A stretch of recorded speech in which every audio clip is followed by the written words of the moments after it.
Bună, dragii mei, bine ați venit la previziunile voastre pentru energia lunii aprilie. Acestea se aplică pentru toți cei care au ascendentul, soarele și luna în leu.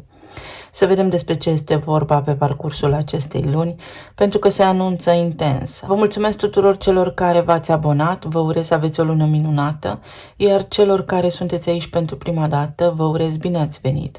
Vă invit să vă abonați, să apăsați butonul de like, dacă considerați că rezonați cu mesajele pe care le veți auzi. Să începem așadar. Pe 2 aprilie, Mercur, planeta intelectului și a gândirii, a început retrogradarea în semnul cardinal de foc al Berbecului, în casa voastră a noua. Acest sector din viața noastră reprezintă expansiunea, posibilitatea noastră de a accesa cunoaștere înaltă. Are legătură cu planul internațional și alte culturi sau civilizații. Vorbim aici și despre chestiuni legale, și despre înțelepciune, și despre modalitatea prin care noi avem în acest moment trasat sistemul de valori și de credințe. Este o casă spirituală. În acest context, Mercur în Berbec își taie efectiv conexiunea cu spiritul de turmă pentru ca voi să vă puteți câștiga independența, autonomia și individualitatea, sau să le puteți recâștiga.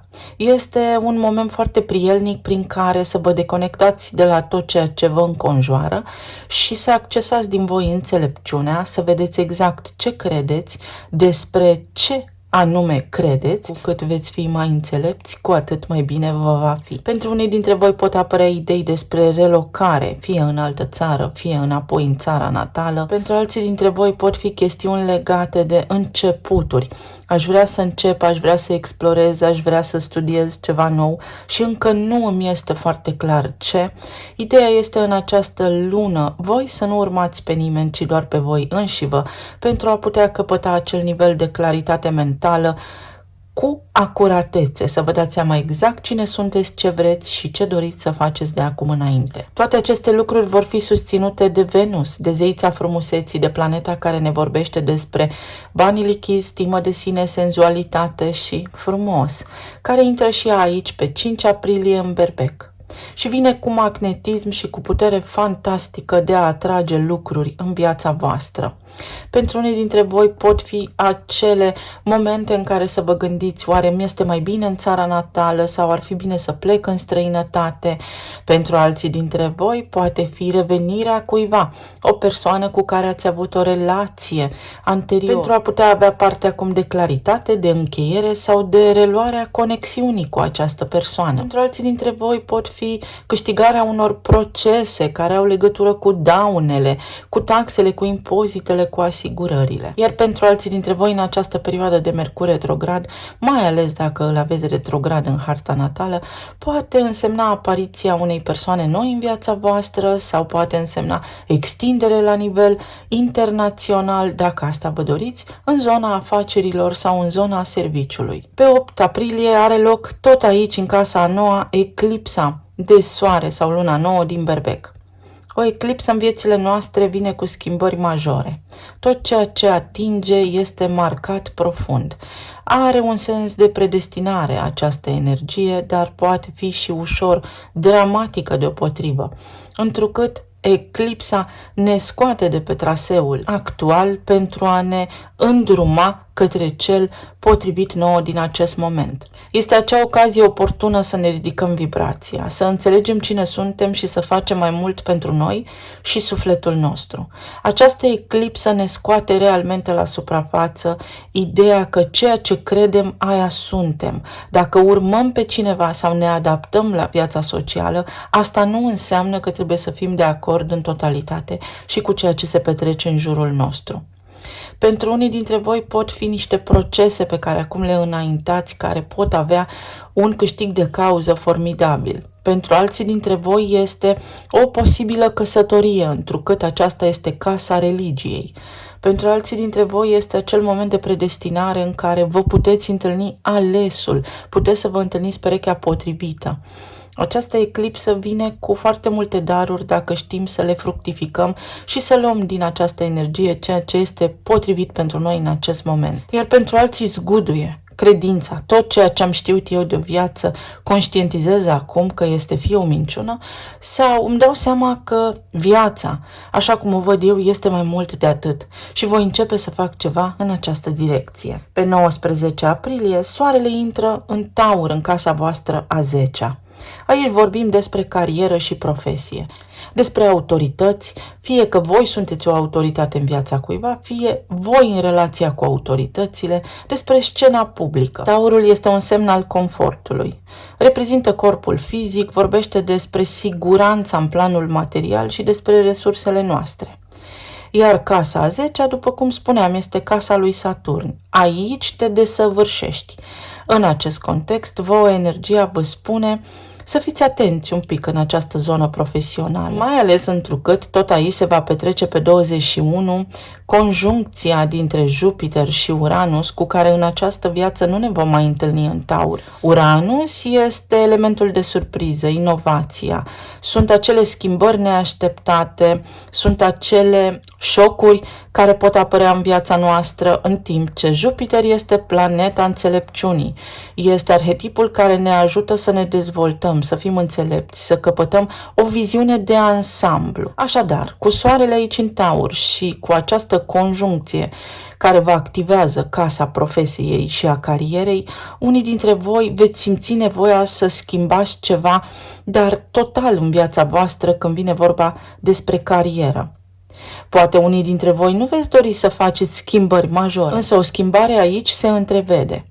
Fie nu sunteți mulțumiți de locul și profesia pe care o aveți, fie sunteți în pas de schimbare și această energie vine și vă susține, fie pentru unii dintre voi poate însemna chiar și divorțul, întrucât vorbim despre nume și renume, vorbim despre posibilitatea de a deveni celebri unii dintre voi, de a avea parte de expansiune la nivel internațional, de a fi cunoscuți ca o autoritate în domeniul vostru. Această conjuncție vine cu daruri, deschide calea către abundență, atât că la baza acestei conjuncții și a acestei energii stă intenția voastră urmată de acțiunile voastre. Dacă ceva vă nemulțumește în acest moment, este timpul să acționați. Pe 24 aprilie avem luna plină în Scorpion în casa a 4-a. Casa a 4-a reprezintă spațiul locativ, rădăcinile noastre, trecutul nostru, părinții, fundația de la care am plecat. În acest context, o lună plină vine cu finalitate, cu încheiere sau cu posibilitatea de a corecta ceea ce s-a petrecut în ultimele 6 luni. Spre exemplu, dacă unii dintre voi lucrați de acasă și simțiți că nu mai aveți aer să respirați sau că vreți să socializați mai mult, să ieșiți din casă, să ieșiți în lume, acum vă puteți schimba serviciul sau puteți discuta astfel încât cariera voastră și profesia voastră să capete alt sens, să faceți altceva sau să apară aici o turnură de situație. Pentru alții dintre voi poate fi acel moment în care doriți să vindeți un imobil, să vă mutați în altă țară definitiv sau să vă mutați din altă țară înapoi acasă. Sau pur și simplu să schimbați mediul, să închiriați alt apartament. Pentru unii dintre voi poate însemna în sfârșit cineva se mută cu mine acum înapoi acasă sau se mută cu mine acum cineva cu care începusem să mă întâlnesc sau copiii se pot muta de acasă. Scorpionul este semnul morții și al renașterii, al transformării, al regenerării. Ceva aici se încheie. Puteți să vă cumpărați o casă nouă, puteți să o vindeți pe cea în care sunteți sau ceva la voi în casă se schimbă. Poate fi vorba și despre atitudinea voastră față de cei cu care locuiți. Pe 25 aprilie, Mercur își reia mersul direct în casa credințelor, în casa a 9-a, în Berbec. Atenție că energia berbecului este energie primă, de tip tunel, a fi. Nu văd stânga-dreapta, este o energie impulsivă care ajunge la concluzii foarte repede, pentru că de multe ori nu se gândește, înainte acționează și ulterior gândește. În acest context, Mercur vă dă prilejul, în perioada de retrogradare, să vă hotărâți, să analizați, să pricepeți ce vreți de la viață, iar acum va trage linie și va spune, bun, acum este timpul să acționăm. Sau, uite, ar fi bine să faci așa, privește bine la viața ta, Pune toate lucrurile pe hârtie, întrucât aici vorbim despre casa care vrea imaginea de ansamblu, pentru a te asigura că nu îți scapă nimic din vedere. Chiar dacă ai luat o hotărâre, acționează prudent. Poate fi acea săgeată a lui Cupidon, acea energie, mă îndrăgostesc, vreau să fac toate lucrurile acestea deodată.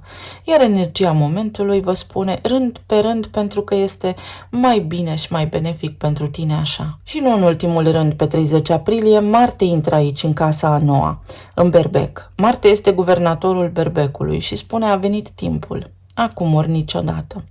Ai voința, determinarea, ai încredere în tine, în tot ceea ce gândești tu acum, în tot ceea ce faci, curăță trauma, curăță legătura cu trecutul tău, cunoaște-te pe tine, înțelege ce vrei tu și doar tu. Și atunci când tu ești fericit, mediul tău înconjurător și realitatea ta se schimbă. Pentru alții dintre voi este stop joc. Acesta este momentul să produc schimbarea de care am atât de multă nevoie. Este o lună plină de schimbări. Întrucât traversăm la nivel de umanitate o trezire spirituală în masă, este foarte profundă energia pentru voi cu activarea casei a noua a credințelor prin eclipsă, dar și cea a 10-a prin conjuncția dintre Uranus și Jupiter, pentru că pot apărea evenimente neașteptate care să vă creeze în primă fază un ușor disconfort, dar care au sensul și menirea să vă poarte pe drumul corect și să vă țină în siguranță. Este un act de curaj să supraviețuiești. Exact așa va spune luna aceasta pentru voi. Vă urez să aveți o lună minunată și plină de armonie și să vedem acum ce ne spun și cărțile oracol. Parteneriat spiritual. Exact cum am spus, eclipsa poate să vă aducă în cale omul potrivit, sufletul pereche, oamenii, partenerii, clienții, alături de care acum să începeți să vă dezvoltați și să simțiți că rezonați la nivel energetic pe deplin. Sau în sfârșit să vă fie clar dacă oamenii alături de care sunteți sunt și cei potriviți pentru evoluția voastră spirituală și pentru vremurile în care trăim. Schimbare. Plus casa a 5-a. Deblocarea ceacrei sacrale, care poate avea legătură și cu familia, cu rădăcinile, cu trecutul, creativitatea, puterea mea de a face lucrurile, de a iniția, capacitatea mea de a începe să fac lucruri precum sufletul meu mă îndeamnă să fac, descoperirea sensului vieții. Poate fi aici o schimbare la nivel de relație de iubire sau ceva ce are legătură cu ai voștri copii. Să înțelegeți că aveți lângă voi niște suflete în corpuri de copii, dar suflete înțelepte și bătrâne. Abundență și să îți urmezi visurile. Este o lună fabuloasă pentru leu. Este o lună remarcabilă, vedeți? Este sub această amprentă energetică a anului în care trăim, a vibrației 8. Ce ne spune vibrația 8? Dezvăluirea sensului vieții. Apar în viața noastră cadrele potrivite, contextul potrivit, oamenii potriviți, contractele potrivite pentru ca noi să ieșim din această ipostază, din aceste blocaje, din aceste situații care ne-au chinuit pe interior sufletul. Avem aici un turn care ne deblochează abundența și turnul poate veni de la Uranus în casa a 10-a, care înseamnă bun. Dacă nu ai accesat abundența, dacă înainte aveai mai mulți bani, de acum poți să ai. Uite, ăsta este momentul, dar trebuie să acționezi. Iar aici avem transformare. Dacă vrei ca viața ta să se schimbe și să trăiești un anume tip de experiență în această viață, crede în tine fără dovezi. Crede în energia supremă, în conștiința supremă creatoare, fără dovezi și materializează, pentru că ești creator, tu, creatorul vieții tale, creatorul realității tale. Ce înseamnă să fii creator? Dintr-o roșie fac o supă. Suntem creatori, chiar dacă nu înțelegem pe deplin acest concept. Avem puterea să creăm, să dăm viață. În această lună, pentru voi, ceva nou ia viață. magicianul, magia pământului. Să fac în această lună cei născuți cu ascendentul soarele și luna în leu vor face lucruri. Sau a venit momentul să faci lucrurile la care te gândești pentru schimbare, pentru abundență, pentru a-ți vedea visul împlinit cu ochii. Și aici avem o carte care spune că înveți din propriile tale experiențe.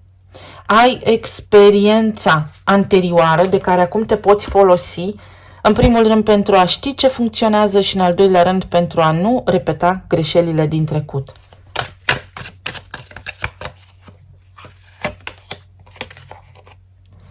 Și muncă spirituală sau casa a noua. Există ceva în viața ta acum care nu funcționează? Bun, înțelege de ce. Cum? Prin a ști, prin a cerceta, prin a învăța că viața este mai mult decât ceea ce vedem, pentru că noi suntem spirit, energie pură, în materie, veniți să experimentăm. Încearcă să deschizi ochii sau ochiul minții și să vezi lumea într-o formă mai profundă sau mai amplă.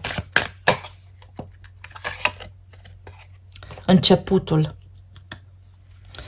Începutul unui nou serviciu, începutul unei noi cariere, începutul acela pe care tu îl vrei, într-o nouă casă, într-o nouă țară, începutul alături de cineva, alături de care evident te simți în siguranță. Să vedem acum tarotul în zona relațiilor, 6 de monede, în zona planului material, cavalerul de spade, în zona planului emoțional, regina de spade. În zona relațiilor, acești 6 de monede spune cât crezi că meriți, atât vor face și ceilalți pentru tine. Dacă ești singur acum, este momentul să faci ceva pentru tine, dar și să faci ceva la nivel practic, fizic, pentru a putea să îți dai șansa să cunoști pe cineva. Pentru că aici este un blocaj și un mecanism de apărare. După cum urmează. Știu eu mai bine sau văd, mă adaptez. Este o energie foarte spirituală care ne spune, prin casa a 6-a din astrologie a Fecioarei, următorul lucru. Oamenii pe care i-ai întâlnit până acum în viața ta, posibil să-ți fi fost mentori și maestri, deghizați în rolurile pe care le-au avut, astfel încât tu să evoluezi. Dacă ai avut parte de experiențe nefericite, asta nu înseamnă că întreaga ta viață va fi de acum înainte așa, ci prin accesarea înțelepciunii din tine, prin evoluția la nivel spiritual, prin ridicarea vibrației, poți acum să investești sentimente pentru că cineva este dispus să investească sentimente în relația voastră și în tine. Pentru cei care sunteți în relații deja formate, este nevoie de echilibru aici. Atenție că voi sau partenerii voștri aveți un conflict de devalorizare și când unul se simte atacat, nu se simte în siguranță și vrea să fugă. Atenție la comunicare, atenție la lucrurile pe care doriți să le faceți și atenție că între voi este o conexiune spirituală. Trebuie doar să înțelegeți jocul și de ce se petrec anumite lucruri.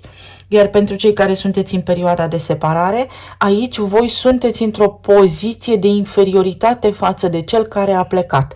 Dacă voi înțelegeți că de fapt suntem toți egali, că nu ne datorează nimeni nimic, dar nici noi nu datorăm nimic altcuiva și că noi suntem veniți singuri și plecăm singuri, viața voastră se ușurează. Întrucât, dacă învățați din această conexiune pe care ați avut-o, lucrurile se schimbă pentru voi. Ceea ce s-a întâmplat acum în viața voastră are scopul de a vă oferi vouă un nou început.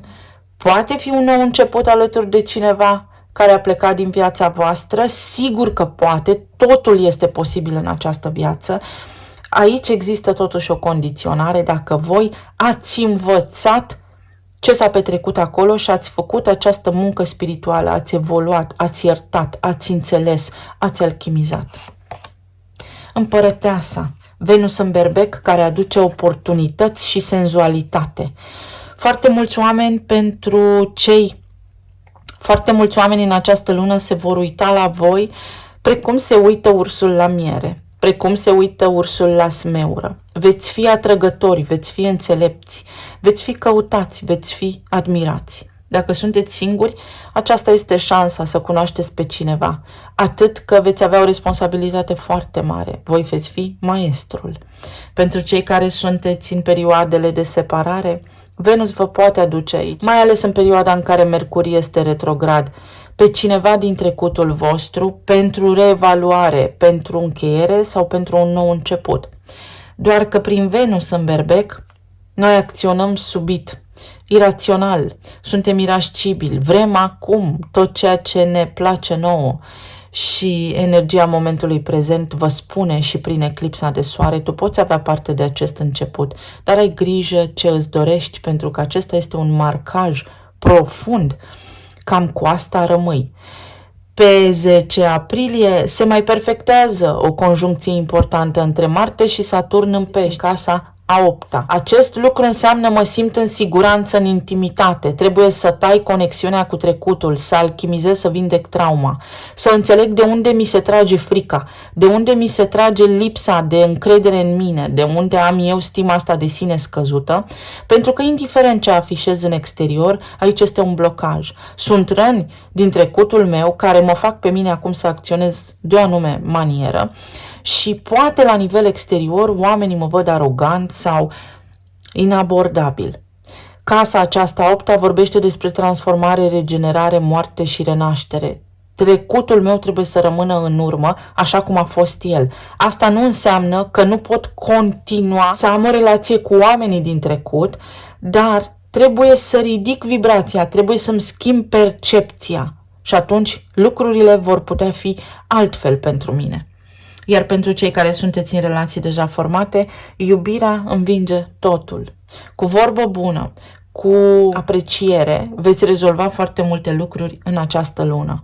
Pentru unii anume dintre voi, partenerul vostru va fi foarte atent în această lună, va fi empatic și va înțelege tot efortul pe care voi îl depuneți în această relație. Iar pentru alții dintre voi, atenție că ați face orice sau vă sacrificați, faceți orice doar ca să fie bine. Altă carte extraordinar de bună pentru relații, iubire, Regina de Cupe. Regina de Cupe, pe alocuri, în combinație cu 6 de monede, manipulează desnodământul. Este foarte vigilentă și abilă la nivel emoțional să câștige în lupte și în dueluri. Este o energie pentru cei singuri care spune că, uite, apare un trăznet, mă trăznește, apare fulgerul, da?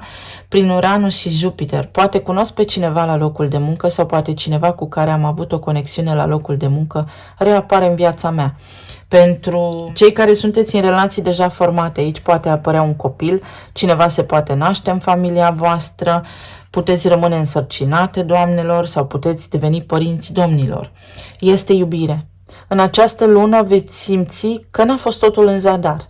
Iar pentru cei care sunteți în perioada de separare, aici această magie a pământului poate însemna că au existat terțe persoane, energii diferite, gânduri negative de la alții care v-au întunecat judecata vouă și partenerului vostru și ați ajuns să vă despărțiți. Iar pentru alții dintre voi este vorba despre a înțelege ce am făcut și eu. Și de îndată ce înțeleg ce am făcut și eu, învăț din experiența mea și am parte de un nou început. Și Regina de Bâte. Este o lună prin care apa se întâlnește cu focul. Ce înseamnă acest lucru? Este o lună prin care puteți da naștere. Se nasc copii, cunoașteți pe cineva care vă vede senzual, pasional, Venus în Berbec. Este o lună prin care să aveți grijă la energia feminină, fie la terțe persoane din afara casei voastre, fie realmente să intrați în energie feminină și să fiți în energie feminină, mai ales dacă sunteți doamne. Să aveți grijă la ce spuneți, cum spuneți și când spuneți, pentru că voi puteți transmite ceva într-o formă, dar partenerul să înțeleagă altceva Venus în berbec nu este tocmai o Venus romantică. Pentru cei care sunteți singuri, puteți să cunoașteți pe cineva care este întru totul așa cum vă doriți voi. Pentru cei care sunteți în relații deja formate, este multă iubire și pasiune aici. Este posibilitatea de a atinge acel punct de echilibru și de săvârșire. Pentru cei care sunteți în relații deja formate, atenție și la faptul că s-ar putea ca partenerul vostru să își dorească alt început în altă parte. Sau mai poate fi aici vorba despre faptul că în sfârșit partenerul vostru acum înțelege, se convinge, se trezește în conștiință și vă apreciază, vă vede cât de minunați sunteți voi.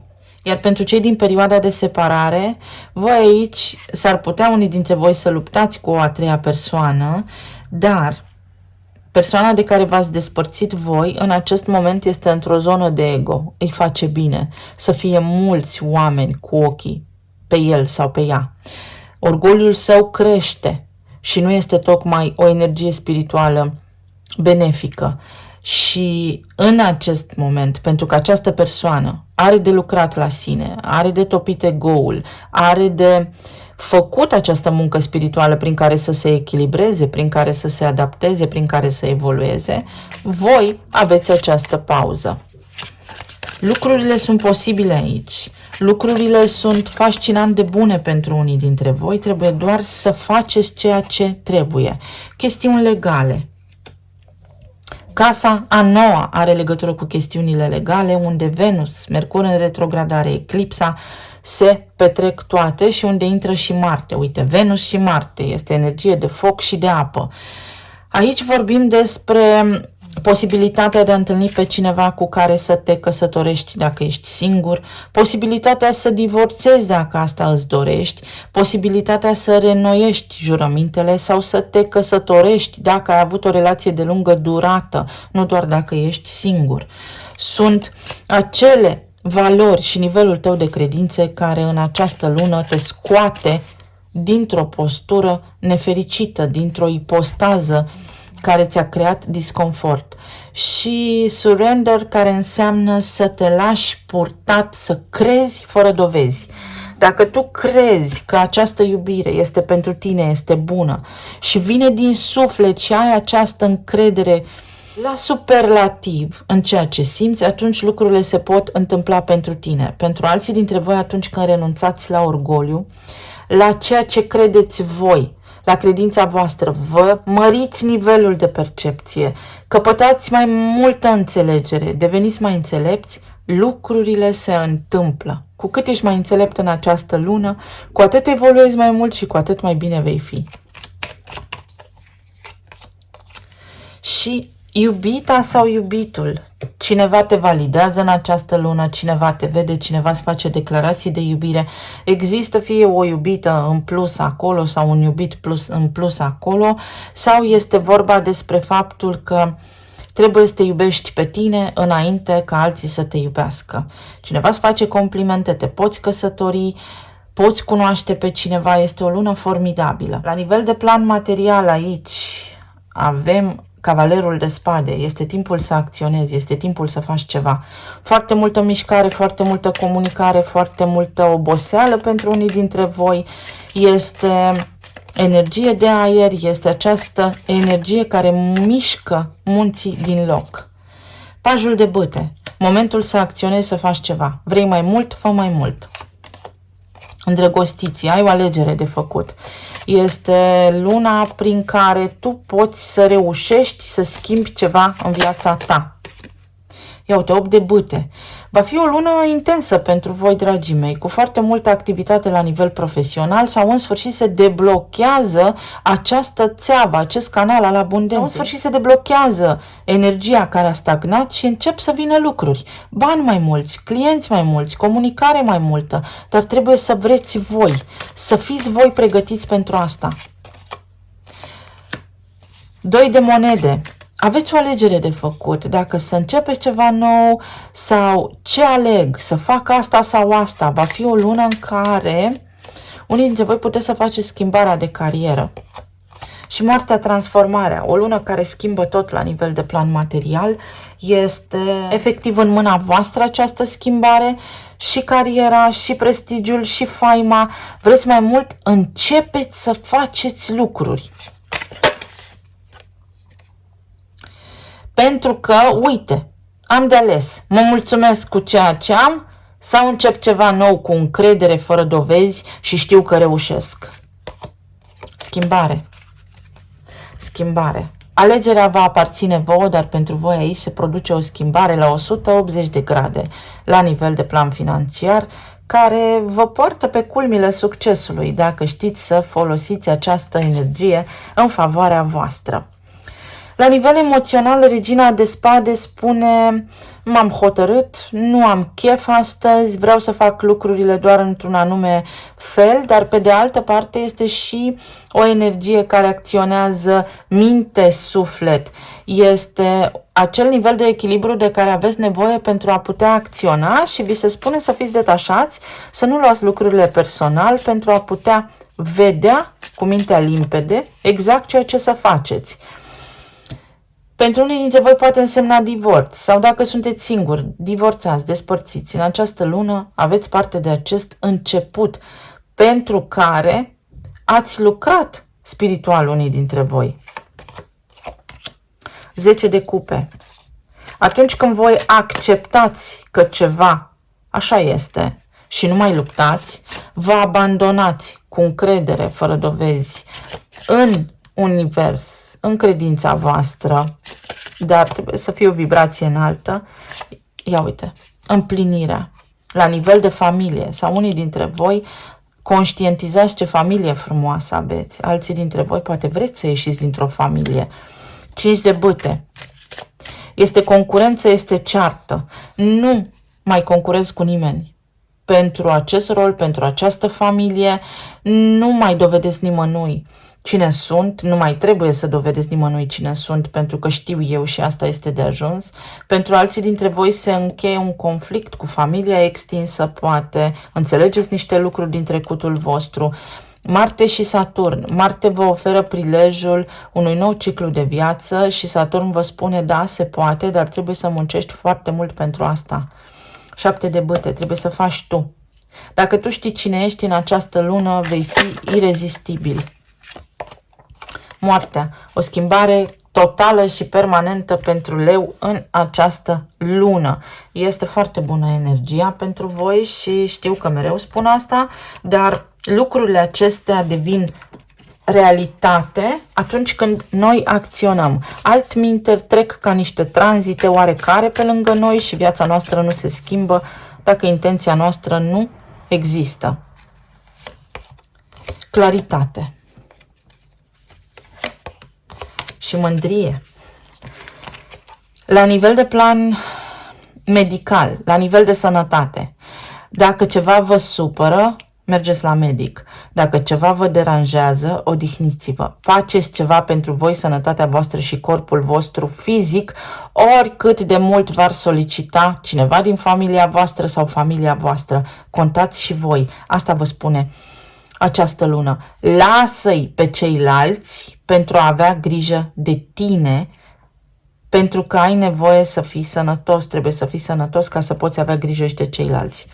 Iar la nivel emoțional, mândria, ego-ul trebuie să dispară de aici și lucrurile acestea vor fi foarte vizibile pentru tine, sau cu cât înțelegi mai repede faptul că orgoliul, ceea ce crezi tu acum, te încurcă și nu-ți aduce fericirea, cu atât mai repede vei putea accesa abundența și fericirea în această viață. Talismanele.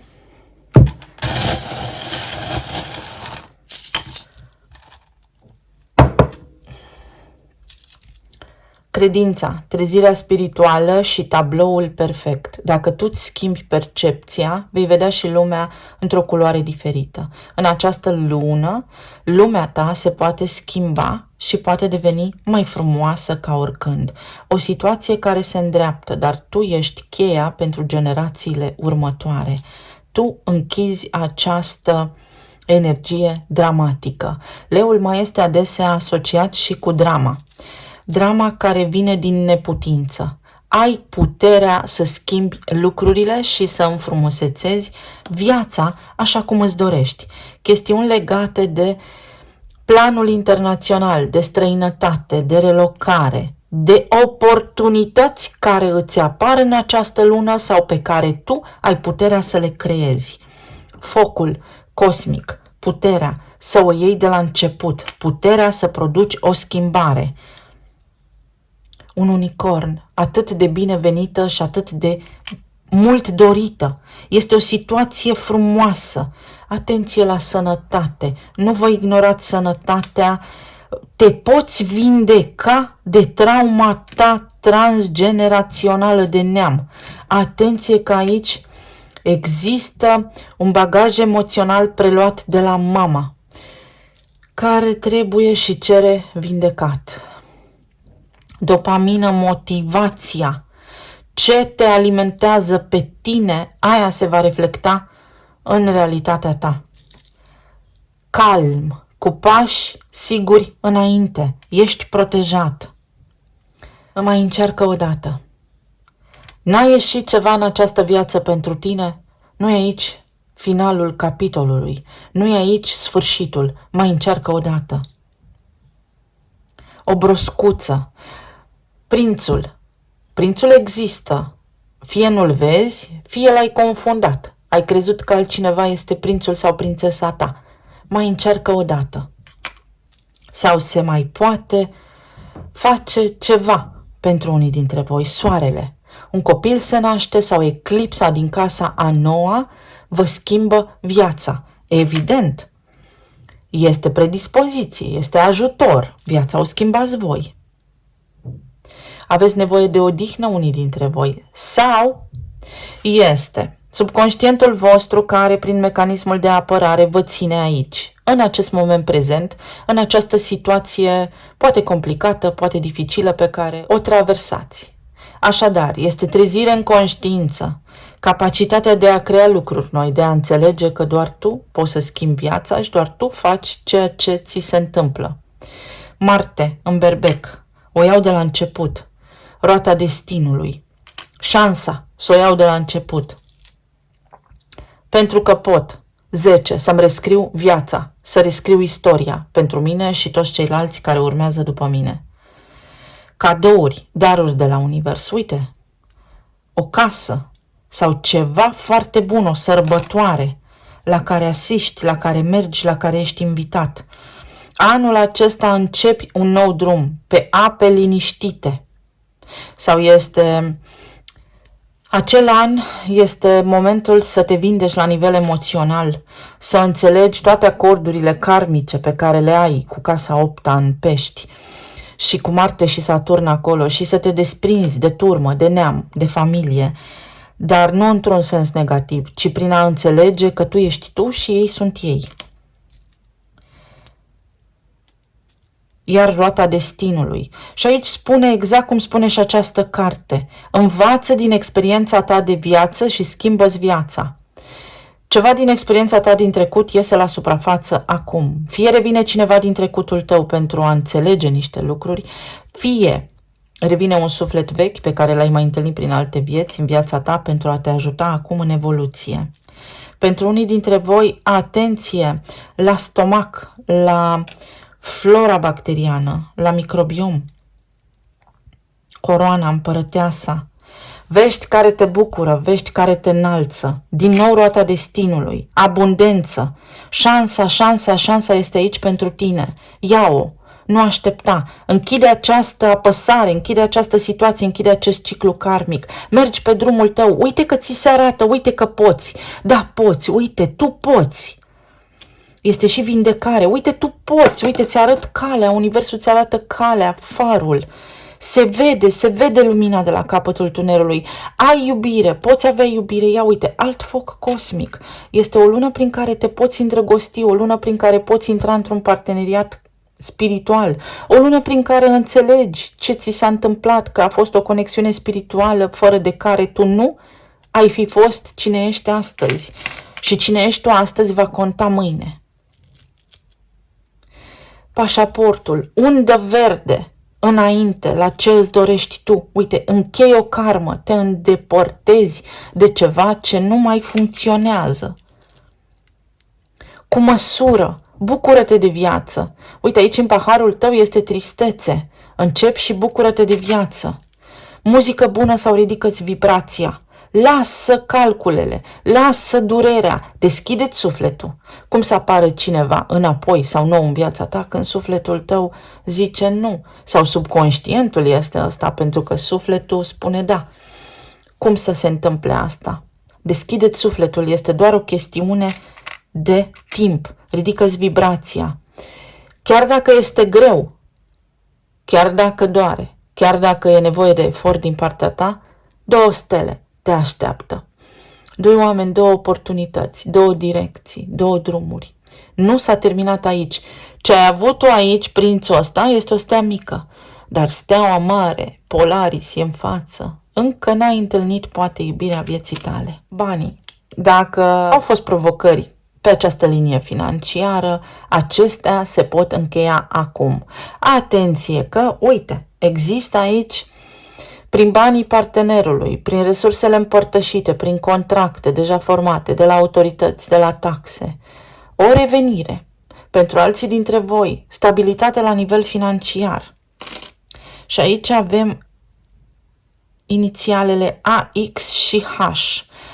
Element de surprize, cu bucurie, surprize și bucurie multă, ceva neașteptat, nu-mi vine să cred în această lună. Axa pe care se produce eclipsa, berbec, balanță. La nivel de parteneriate, la nivel de contracte, la nivel de justiție, la nivel de căsătorie, la nivel de relație, la nivel de călătorii, la nivel de evoluție spirituală, cele 2 eclipse, berbec, balanță, vă ajută. Iar pentru alții dintre voi, atenție la ce spuneți, pentru că al vostru cuvânt este foarte puternic și poate suna ca o binecuvântare sau ca un blestem. Atenție ce spuneți, pentru că materializați fără să vă dați seama. Vă mulțumesc tuturor, vă doresc să aveți o lună minunată, abundentă, plină de iubire, să fiți sănătoși și împliniți și să ne reauzim cu bine și data viitoare. Pa, pa!